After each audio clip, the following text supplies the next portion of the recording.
Well, good morning. The weather this week has dominated the news, and if you're in North Carolina, you have more than likely experienced some of it. Thankfully, the freezing rain did not come to my area as had previously been predicted, which meant our power was saved. We're off to a great start in learning about gifted education.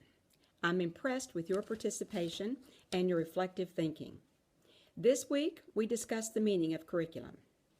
Lisa, you put it very well that most of us, including this instructor before I studied curriculum in my doctoral work, thought of curriculum as a set of outcomes and objectives based on adopted standards.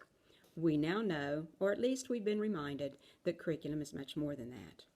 As we look forward to week 3, we will begin discussing how we're going to match teaching strategies and instruction with the needs of gifted students. I especially like the way the first chapter begins in relationship to gifted students. Also, I want to remind you that an outline for program analysis projects parts A and B are due this week. Be sure to look carefully at the visual that clarifies the difference in content between these two parts. As you know, these will eventually go up on TaskStream as evidence for the program. When students ask me, how are you going to grade these? I always say it this way. I put the rubric down beside it, rubric that has been, of course, designed by Gardner-Webb University, and I look at your projects.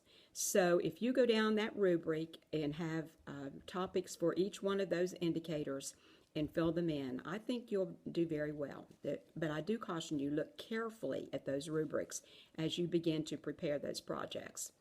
The outlines are just simply due at the end of this week again.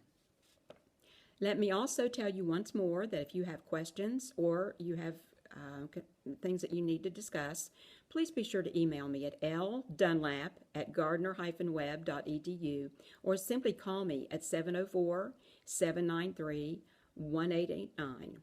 I am here to help you, and I want to work with you and be part of what you're doing. Thanks for a great week. Thanks for your responses. I'm learning tons from you all, and I'm sure we'll learn tons from each other.